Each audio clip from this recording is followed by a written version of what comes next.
Olá, 2 de abril de 2019, as principais notícias desta terça-feira, agora aqui na TV Difusora. Ditadura militar é tema de debate com a participação de quem viveu esse período sombrio da história brasileira. Professores, alunos e técnicos lançam pacto pela UFMA em São Luís.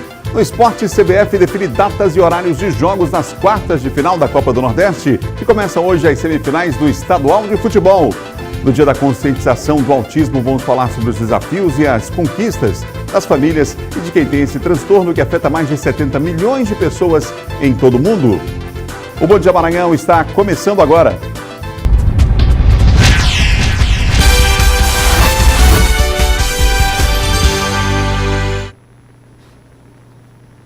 Um ótimo dia, uma boa terça-feira para você que nos acompanha em todo o estado aqui pela TV Difusora. Estamos começando o nosso Bom Dia Maranhão. Um ótimo dia aos amigos aí do interior do estado acompanhando a nossa programação. Nosso muito obrigado pela preferência, pela audiência aqui na Difusora.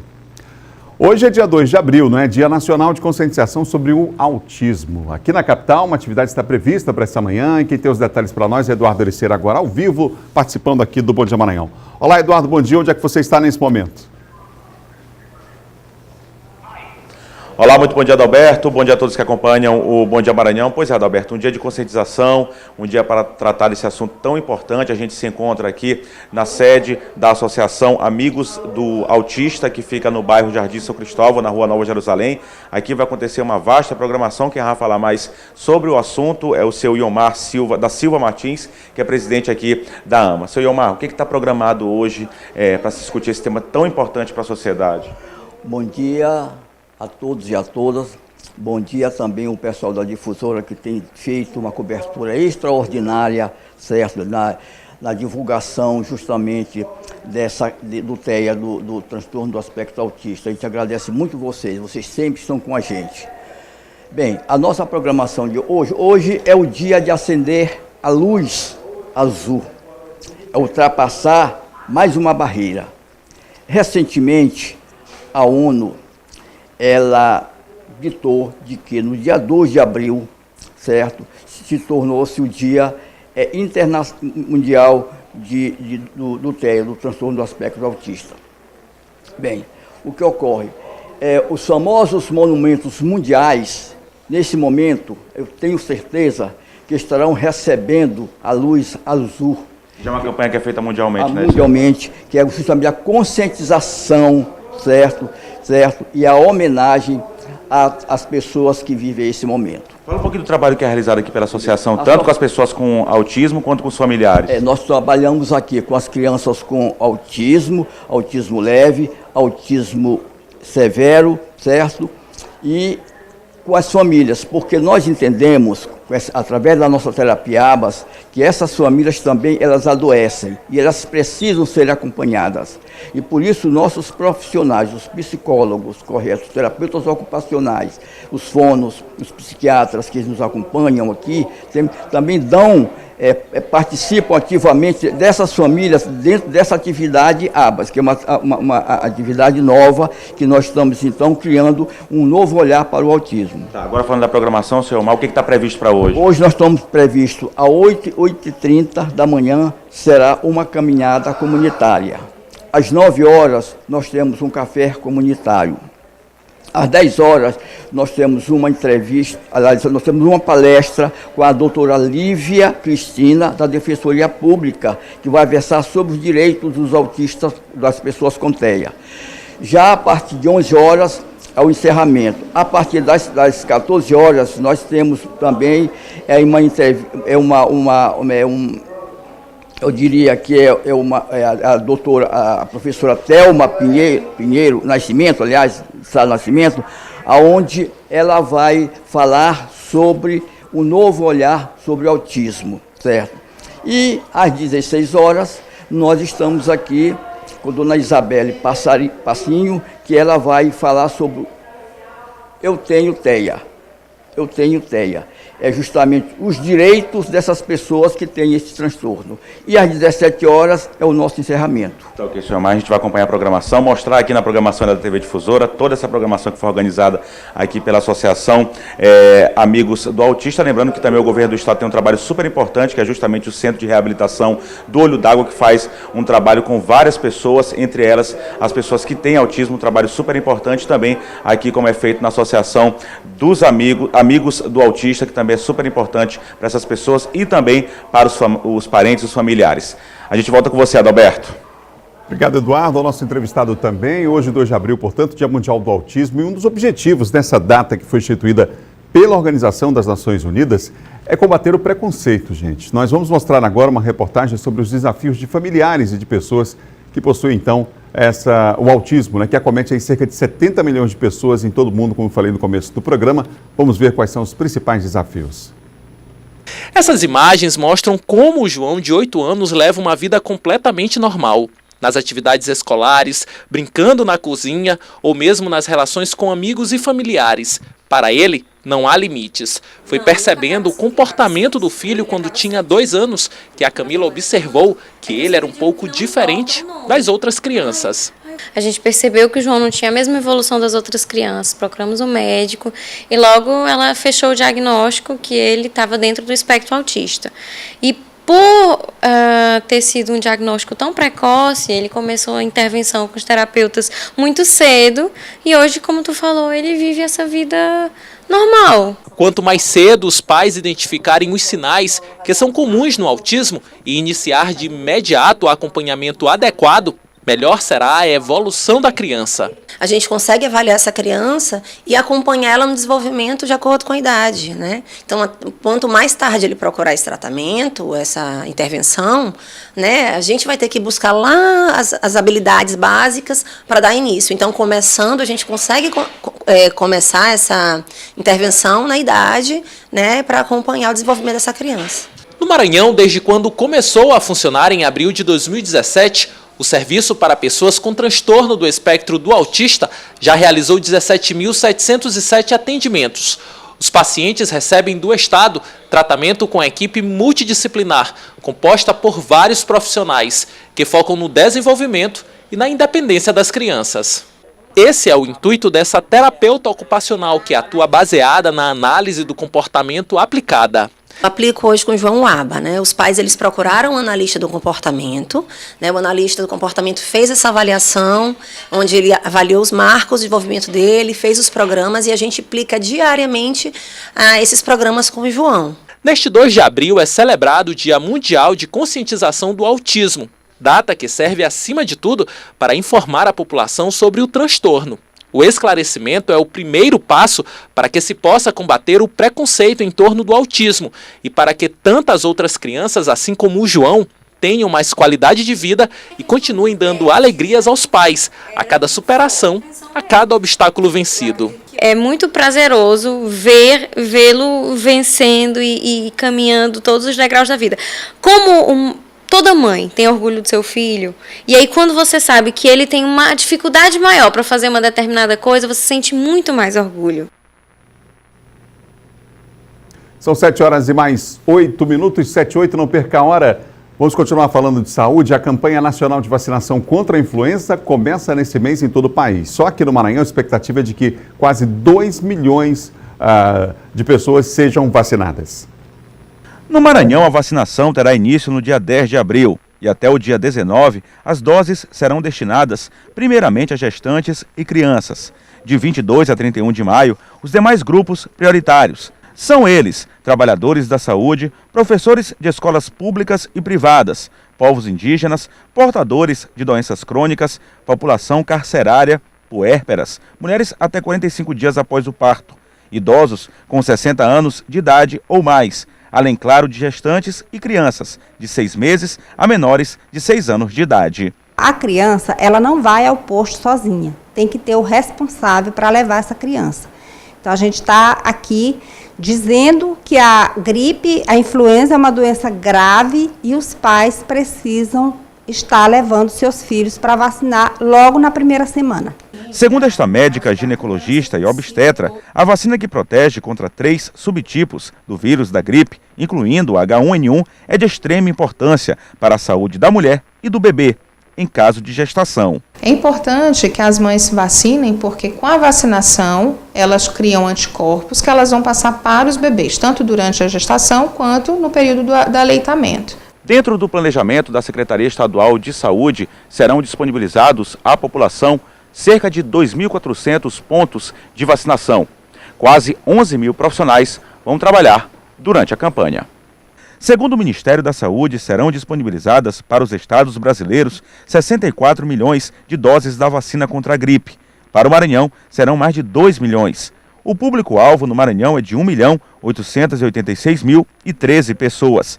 A meta preconizada pelo Ministério da Saúde é de vacinar pelo menos 90% das pessoas inseridas nos grupos prioritários. A gente já fez seminário, na quinta-feira vamos fazer um outro com um outro grupo de pessoas, de representantes das regionais e dos municípios, e estamos organizando também a supervisão nas regionais, para visitar os municípios, ver como é que está a organização da campanha desses municípios. Olha, agora preste atenção nessa notícia que a gente vai dar. Aqui na capital, o número de trotes, isso mesmo, trotes recebidos pelo Serviço de Atendimento Móvel de Urgência dobrou nos primeiros 3 meses deste ano. Tem gente que não tem o que fazer realmente. Há uma informação, inclusive, do controle lá do SAMU, de que uma pessoa teria ligado cerca de 400 vezes durante o dia. Acho que não fez outra coisa, né? A não ser esse crime, cometer esse crime, que é ligar, impedir que uma vida seja salva, porque quando você liga e passa um trote, é isso que você faz. Né, de forma irresponsável, está impedindo que outra pessoa seja atendida, um caso verdadeiro. Nós tivemos a oportunidade aqui na semana passada de fazer uma reportagem, nossa equipe ia sair para acompanhar um atendimento, só que aí no meio do caminho a gente recebeu uma ligação do Baú e falou, ó, não manda a equipe da difusora, segura aí porque é trote. Quer dizer, íamos fazer uma reportagem, né, e assim como as pessoas que nos atendem, que atendem, né, que prestam serviço público, bombeiro, área da saúde também, enfim, ficam impedidas por conta desses comportamentos. São quase 11 mil ligações em situações falsas registradas pelo SAMU. Vamos ver. É nessa central que todas as ligações são recebidas. Além dos inúmeros pedidos de socorro, pessoas precisando de atendimento de urgência, o serviço constantemente é alvo de brincadeiras de mau gosto. Crianças, adultos e até idosos que ligam para o 192 para passarem trotes. Alô?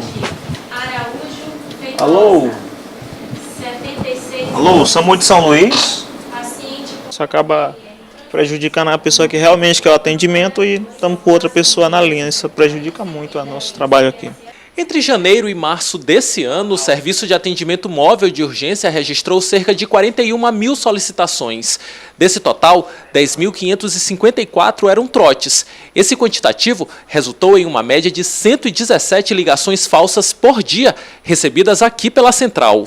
Nesse mesmo período, em 2018, o SAMU recebeu 21.374 ligações, sendo 5.157 trotes. Você liga gratuitamente e quem paga a conta é o órgão público. Então, você que contribui, você está pagando diretamente por esse dano.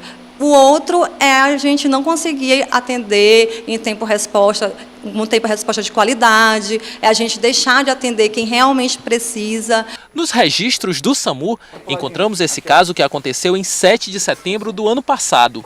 Só nesse dia, um homem utilizou esse número de celular para passar nada mais, nada menos que 446 trotes. Quem liga mal intencionado, além de ter o telefone registrado no sistema, ainda tem todo o conteúdo da conversa gravado, para que posteriormente possa ser repassado às autoridades policiais. Sim, passar trote é crime e pode resultar até em prisão.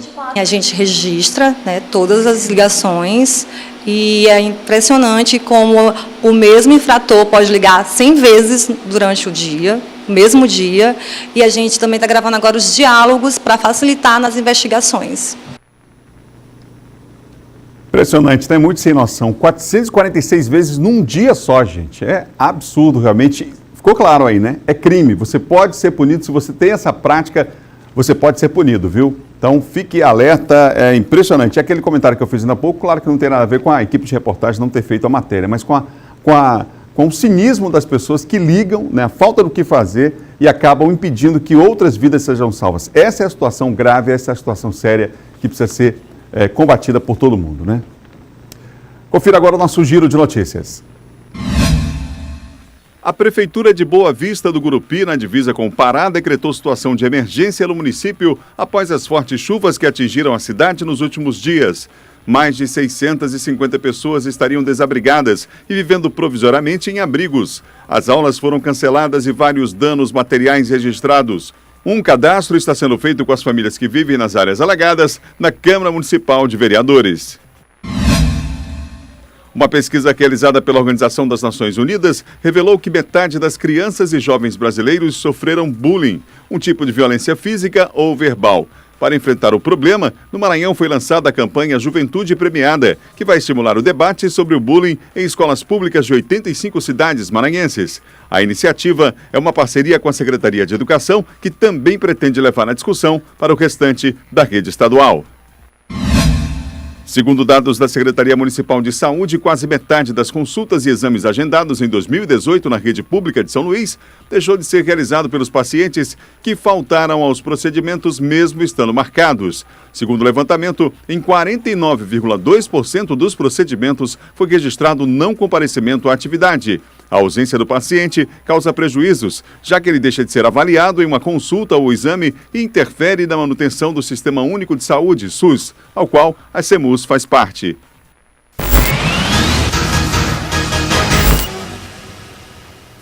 A participação agora aqui no Bom Dia Maranhão é de Silvan Alves, que terminou agora há pouco o Bandeira 2. Vamos colocar o Silvan aqui. Vamos lá, agora sim. Silvan, bom dia para você, Silvan. Bom dia, Adalberto. Bom dia a todos. Silvan, a gente começa falando do caso dos menores que fugiram lá da FUNAC do São Cristóvão. Foram 4 que fugiram, né? Exato. A fuga aconteceu ontem, depois que cerca de 15 adolescentes iniciaram um princípio de motim, um princípio de rebelião, acabaram dominando lá os 2 monitores, inclusive os monitores acabaram ficando feridos, com ferimentos leves, e 4 deles acabaram conseguindo fugir. Ontem à noite, o pessoal do 21º BPM, 21º Batalhão da Polícia Militar do Estado do Maranhão conseguiu recapturar 2 que estavam ali nas imediações ali do retorno do São Cristóvão e um terceiro que já estava no quilômetro 2 da BR-135. Ele seguia pela BR, a polícia acredita que eles estavam esperando transporte ou tentando embarcar em vans, já que a maioria desses adolescentes eles são oriundos de cidades do interior do estado, né? E provavelmente eles estavam tentando embarcar ontem à noite. Esperaram, se esconderam durante o dia, quando a polícia fez as buscas para tentar localizá-los e saíram no período da noite justamente para tentar embarcar. Esses 3 adolescentes, eles foram apresentados lá no plantão central, lá da delegacia da Cidade Operária, e depois foram mandados de volta lá para a unidade da FUNAC, lá do São Cristóvão. Já foi aberto, em nota, a FUNAC, né, diz que já foi aberta uma sindicância para apurar as responsabilidades em torno da fuga e que agora só um, depois de 3 recapturados ontem à noite, só um ainda continua foragido. Silvan, lá em Caxias, o caso é de feminicídio. Aconteceu de sábado para domingo, a polícia conseguiu prender o acusado? Exato. Mais um crime onde a moça não queria mais o relacionamento, ela não pretendia mais continuar o relacionamento, a Caísa Souza Lacerda, e infelizmente acabou pagando com a própria vida. O ex-companheiro Manuel Natalino Silva Neto, ele tem 20 anos, ela tinha 24, ele foi preso ontem, estava escondido na casa de familiares e a própria família foi dando informações, pistas à polícia que chegou a um povoado lá na cidade de Caxias, acabou conseguindo cercar o local, ele ainda tentou escapar pela parte dos fundos, foi cercado lá pelo pessoal do Esquadrão Águia e acabou sendo preso. Foi levado para a delegacia, ele confessou a prática do delito, dizendo que não estava sendo difícil demais, essa separação, o fim do relacionamento, e por isso ele acabou indo tirar a vida da Caísa. Ele foi autuado em flagrante, daqui a pouco ele deve ser apresentado na audiência de custódia, lá na Justiça, lá em Caxias, onde provavelmente deve ser decretada a prisão preventiva dele. Obrigado, Silvan. Até amanhã, hein? Ok, até amanhã, Adalberto. Bom dia. É o nosso Silvan Alves, que apresentou agora há pouco o Bandeira 2 aqui na TV Difusora. Vamos para o intervalo. No próximo bloco, vítimas da ditadura do Maranhão falam sobre esse período sombrio da história brasileira. E você vai ver também professores técnicos e alunos da UFMA lançam um pacto aqui na capital. A gente vai falar sobre o assunto já em detalhes depois do intervalo, um instante só.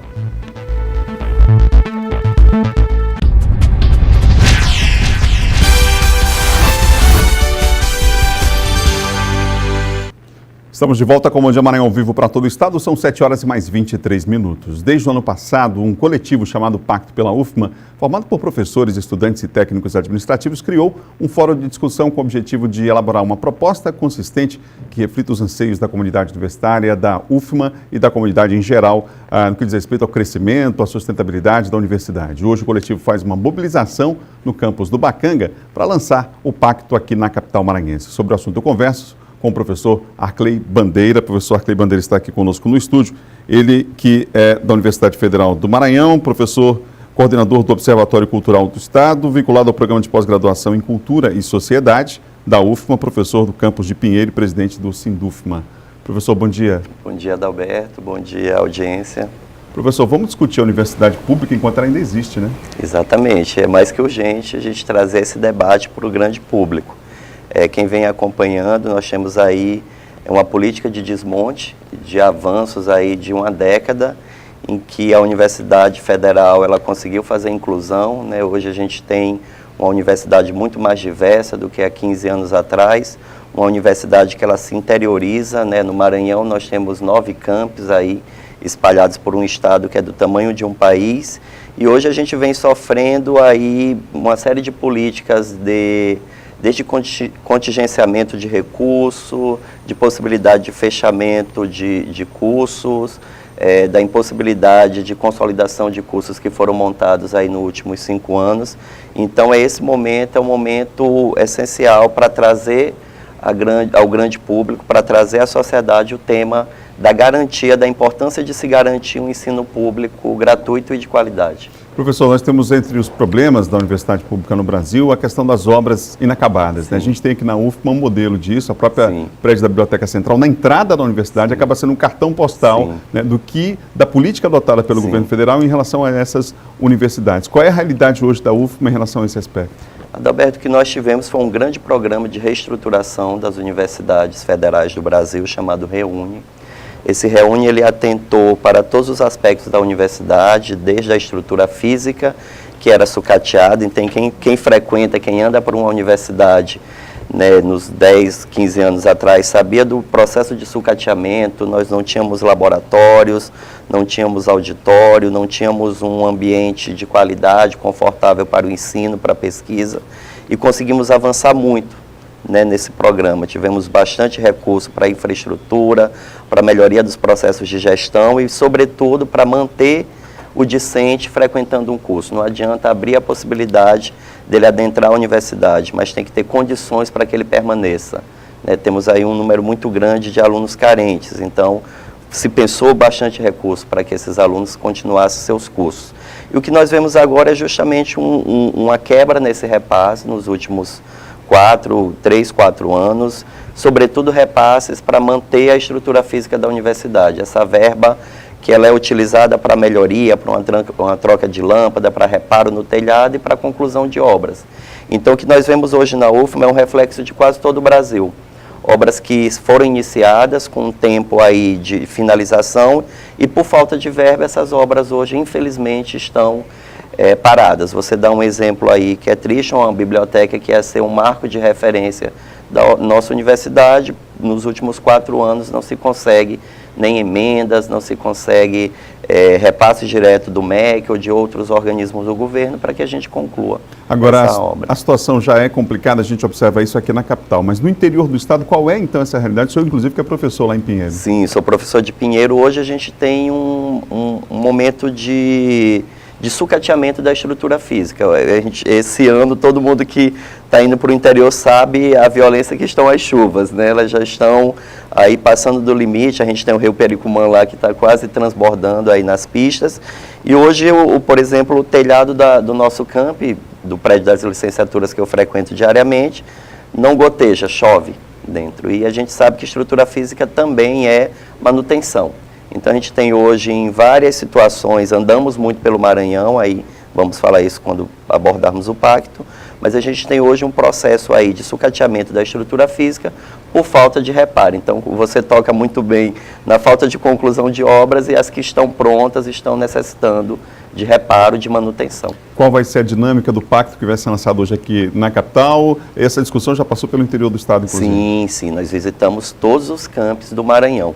O pacto ele é um grande movimento de consulta. Ele nasce aí com um grupo já expressivo de professores que estão descontentes com a situação da universidade hoje, né? A gente, como você coloca, tem problemas macros, externos à universidade, mas a gente também tem problemáticas internas, sobretudo de gestão, sobretudo de processos, né? A universidade ela está muito lenta em dar resposta a uma série de coisas, e aí esse grupo de professores, né, descontentes com a situação atual da universidade, decidiu reunir-se em um coletivo chamado Pacto pela UFMA, que o objetivo justamente é abraçar a universidade e tentar vê-la da forma que está hoje, propondo melhorias para um futuro próximo, né? Hoje, 4 horas da tarde, então, a programação começa nesse horário. Isso, hoje a gente lança o Pacto em São Luís. Nós fizemos o inverso, né? Quase tudo se começa pela capital. O Pacto ele já decidiu descentralizar e inovar nesse processo. Nós iniciamos por Pinheiro, né? Tivemos uma mobilização, auditório cheio, 400 pessoas lá para discutir os caminhos da universidade, e depois fizemos uma itinerância finalizando no sul do Maranhão, Balsas, Imperatriz e Grajaú, e agora começamos novamente esse processo por São Luís para retomar esses campos e levar os encaminhamentos que foram tirados. Então, 4 horas da tarde hoje acontece a atividade, às 4 horas da tarde, às 18 horas acontece o lançamento de um livro. Professor Arkley Bandeira, obrigado pela entrevista aqui no Bom Dia Maranhão. Muito obrigado, Adalberto. Obrigado. Os depoimentos de pessoas que tiveram suas vidas marcadas pelo regime militar impactaram quem participou ontem de um debate promovido pela Secretaria de Direitos Humanos no Estado. A ditadura foi o tema dos chamados diálogos insurgentes. A gente era vigiado, a gente era acompanhado por policiais, né, a paisano, chamado P2. Eles estavam presentes nas universidades, por exemplo. Em cada turma você tinha sempre um policial, né? Quando eu estava na universidade, a gente convivia com essas pessoas, sabendo que eles estavam nos vigiando. Então era uma vida de muito controle, de muito risco. Fui intimado 2 vezes a comparecer ao DOPS em Pernambuco. Fui intimado uma vez para depor na delegacia de polícia da minha cidade. E a perseguição sempre existiu, porque como eu trabalhava com o movimento sindical, na época, e depois aqui com a Comissão Pastoral da Terra, então sempre tinha, nós naquela época, todas aquelas pessoas que estavam envolvidas nisso eram seguidas para e passo. Então a gente sempre foi seguido. Depoimentos de quem conheceu de perto os efeitos do golpe militar de 1964, que instaurou o período de ditadura no país. Histórias que foram relembradas na 2ª edição em 2019, do debate Diálogos Insurgentes, promovido pela Secretaria de Direitos Humanos e Participação Popular. Esse debate hoje é dedicado exatamente ao debate sobre o golpe. Ele tem 2 dimensões, que é dedicado à verdade e à memória. A verdade, porque nós vamos resgatar os fatos históricos que levaram a uma intervenção civil e militar rompendo o ciclo democrático do Brasil, e num ato de violência e um ato de força bruta. E o segundo é a memória. Nós precisamos ter a memória desses acontecimentos para que eles não se repitam novamente. Várias entidades ligadas à defesa dos direitos humanos, órgãos públicos e a sociedade civil participaram da discussão, com o objetivo de debater os prejuízos causados ao país pelos mais de 20 anos de regime. Esses 55 anos não tem nada a comemorar, mas é uma data de memória importante, porque é um período de terror na história, período de silenciamento violento, período de censura, de exílio, de torturas, de prisões ilegais. Um golpe de Estado violento contra a população brasileira, porque atenta contra a liberdade, atenta contra a história, atenta contra a verdade. É uma verdade construída no dia a dia das lutas. Marcante é que a gente perdeu as nossas liberdades, inclusive do ponto de vista das escolhas de quem iria nos representar. Isso é marcante. É marcante também o fato de que a gente teve um Supremo Tribunal Militar.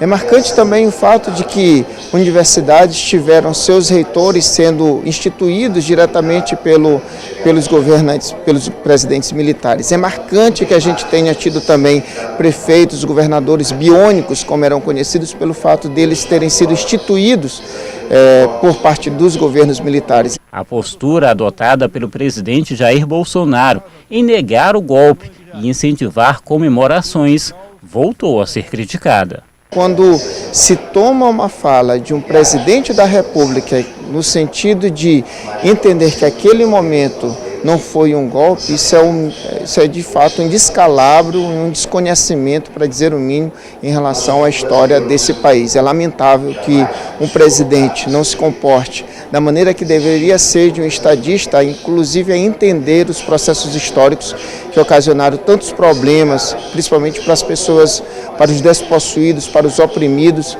Enfim, é lamentável a posição do atual presidente. Porque a Constituição é bastante clara no que se refere às liberdades democráticas no Brasil, que foram ceifadas pela ditadura militar. E nesse sentido, o presidente da República, ao promover a ditadura militar e ao valorizar um golpe que foi cometido contra os direitos dos trabalhadores, ele viola frontalmente a Carta Constitucional que ele jurou defender.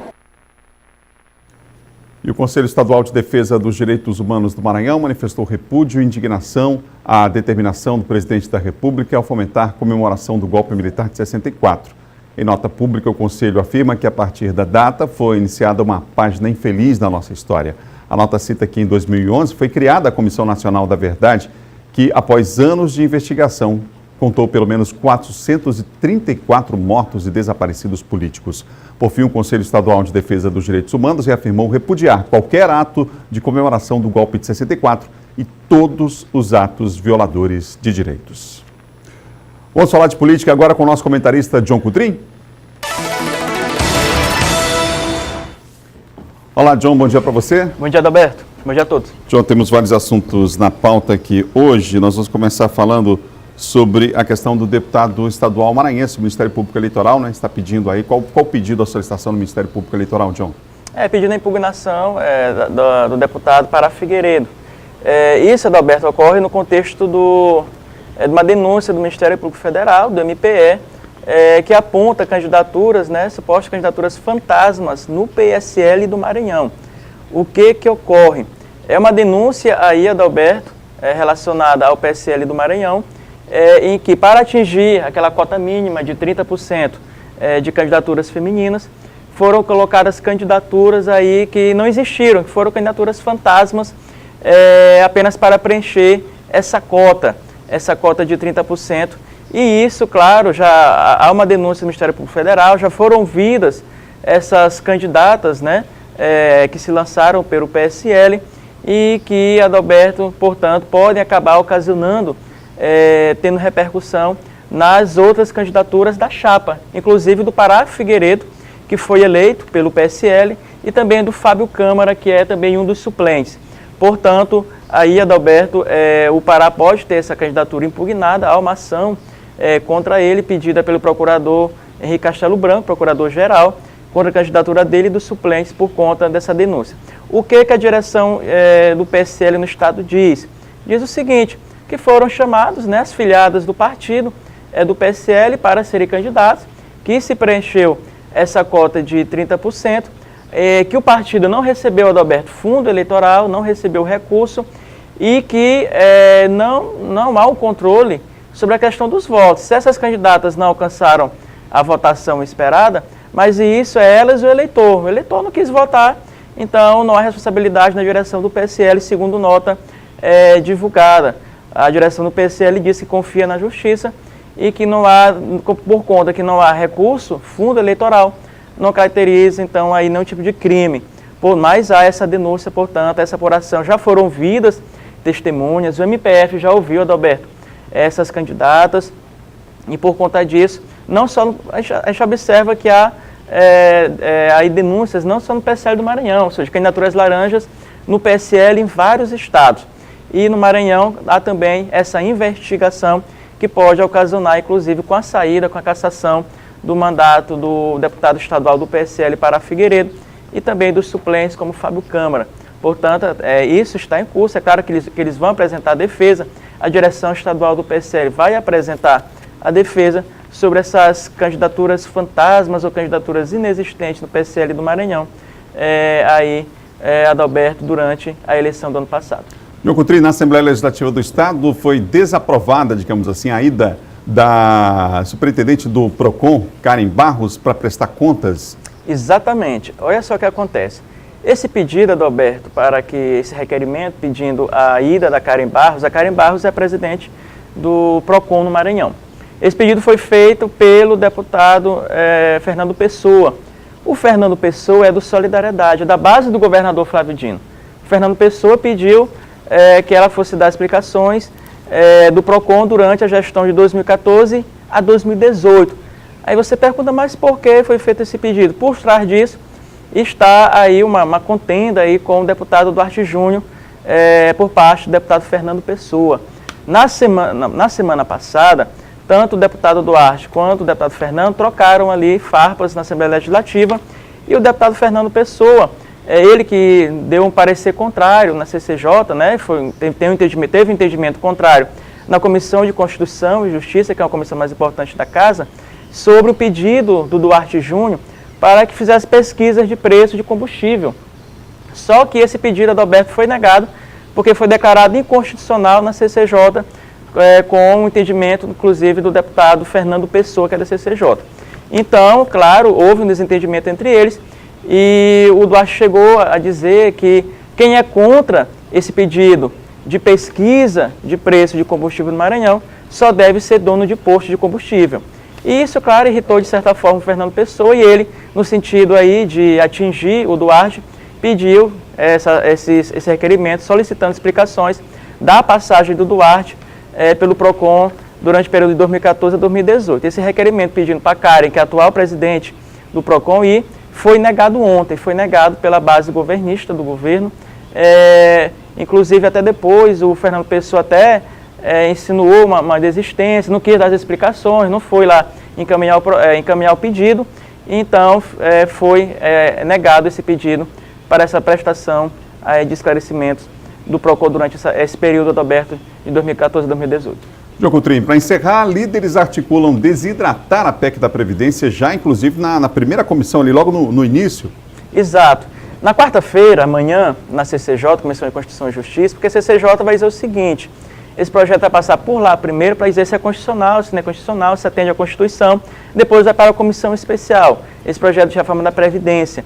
Mas lá ainda há uma satisfação muito grande de líderes partidários por conta da articulação política do governo Bolsonaro, que há muito ruídos em relação a essa articulação política, eles estão desapontados, então eles podem acabar desidratando a reforma da Previdência na CCJ, inclusive alguns pontos que vêm sendo questionados, que é a questão, Adalberto, aí do benefício de prestação continuada, que afeta os idosos e os miseráveis, que recebem aquele salário a partir de 60 anos, eles querem aumentar essa idade, e também a questão dos trabalhadores rurais. Então, essa é a problemática. Mas o que é que acontece agora? Por enquanto, há um armistício, um cessar-fogo, uma espécie de guerra fria entre a Câmara e o governo Bolsonaro, apesar dos canhões estarem apontados, mas eles vão aguardar o Bolsonaro vir de Israel e conversar com os líderes partidários, conversar com os presidentes de partidos e acertarem definitivamente essa questão política, não tomar lá da cá, não a velha política, mas que possam ser contemplados aí com cargos, com emendas, no sentido aí de que possa, então, os parlamentares votarem a favor. Então, por enquanto, armistício, mas há essa proposta de desidratação da reforma da Previdência na CCJ em relação a esses pontos que nós falamos. Obrigado, João. Bom dia para você. Até amanhã, Adalberto. O nosso João Coutrinho participando aqui do Bom Dia Maranhão nessa terça-feira. Vamos lá, são 7 horas e 42 minutos. A segunda edição do programa Cheque Minha Casa bateu o recorde de inscrições. O Eduardo Ericeira tem os detalhes para nós a respeito desse assunto. Eduardo? Pois é, Adalberto, mais de 7.700 famílias aqui no estado do Maranhão, de municípios maranhenses, serão beneficiados com o programa Cheque Minha Casa do governo do estado. Quase 8.000 famílias serão beneficiadas com a parcela de R$5.000, que será repassada pelo governo do estado. Aí em 2 parcelas, o dinheiro, o montante que será pago de R$5.000, será pago em 2 parcelas de R$2.500, aí em cada parcela, que vai beneficiar essas famílias contempladas no programa Cheque Minha Casa, que foi um dos primeiros programas aí anunciados pelo governador Flávio Dino, já no mês de janeiro deste ano, quando ele tomou posse para o 2º mandato no governo do estado. Ele anunciou esse programa importantíssimo para a economia do estado do Maranhão, também para as famílias contempladas, já que com esse dinheiro elas poderão comprar material de construção, aí poderão se organizar e realizar o sonho da casa própria. Como eu disse, será pago aí R$5.000, o que vai ajudar muito, é uma ajuda substancial. Os selecionados aí vão ser divulgados no dia 12 de abril e no dia 22 eles terão que comparecer à SECID, que é a Secretaria Estadual das Cidades, levando a documentação para confirmar aí o recebimento do montante. A gente volta com você, Adalberto. Obrigado, Eduardo. Você ligado aqui no Bom Dia Maranhão, são 7h43. No próximo bloco começam hoje as semifinais do Campeonato Maranhense de Futebol, hein? E mais, vamos falar também de Copa do Nordeste. Afinal de contas, a CBF ontem à noite definiu os horários, os dias dos jogos, enfim, já os detalhes das quartas de final da Copa do Nordeste também. Aqui na Difusora, a gente volta já.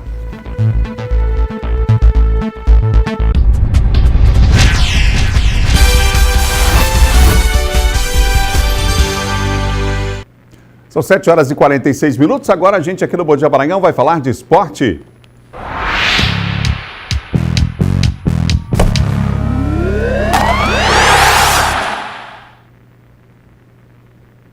E começam hoje as semifinais do Campeonato Maranhense de Futebol. A partir das 8h15 da noite, a bola vai rolar do Estádio Castelão para o jogo entre Sampaio e a equipe do Imperatriz. Nós vamos para lá, para o local da partida, com o repórter Eduardo Ericeira. Eduardo, um jogão hoje, hein? Pois é, Adalberto, duelo de gigantes aí, Sampaio Correia e Imperatriz, dando pontapé inicial para a semifinal.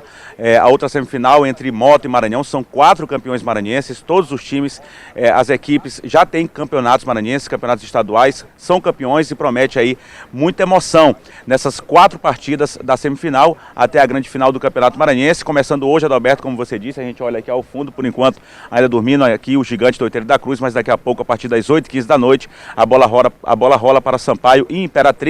E na quinta-feira tem a outra semifinal, Moto Clube e Maranhão, só que o mando de campo é do Maranhão, o mando de campo aqui agora é do Sampaio, e depois as partidas de volta acontecendo no sábado, lá em Imperatriz, entre Imperatriz e Sampaio, e no domingo, mais uma vez, o clássico Maremoto, Maranhão e Moto aqui no Estádio Castelão. A gente lembra que Sampaio e Maranhão jogam com desvantagens, Imperatriz e Moto jogam por 2 resultados iguais, e a gente lembra também da importância não só do título do Campeonato Estadual, para levantar o caneco, pela importância, mas também porque vale vaga para a Copa do Nordeste, Copa do Brasil e também Campeonato Brasileiro, dependendo de quem seja campeão aí. Então vale muito o título estadual, tendo início a partir de hoje até o domingo, muita bola rolando pelo Campeonato Maranhense. É com você, Adalberto.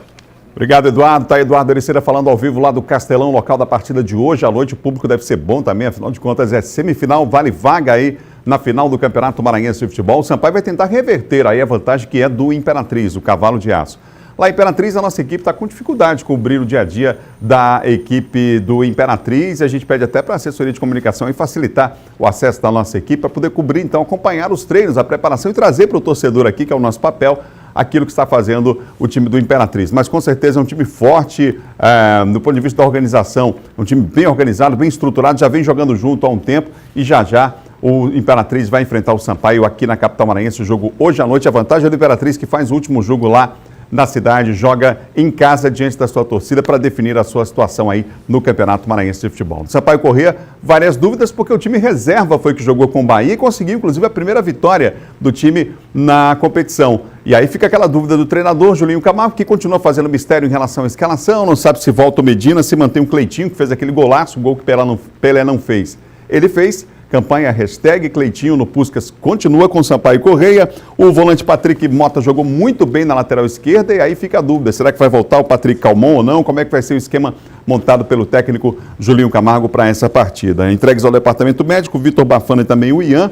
Em especial o Vitor Bafana aí com problema de entorse no joelho, na verdade está se recuperando ainda, mas não está 100% para o jogo, e o Ian está fora com lesão no joelho. O Sampaio vem com mudanças para essa partida diante do Imperatriz, daqui a pouquinho, lá no Estádio Castelão, de onde falou ao vivo o repórter Eduardo Ericeira. Agora a gente fala de Copa do Nordeste. A CBF divulgou na noite de ontem as datas e os horários da próxima fase da competição. Vamos conferir? O primeiro confronto das quartas de final acontece no sábado, às 18h30, no Estádio Castelão, em Fortaleza. O Ceará pega o Náutico.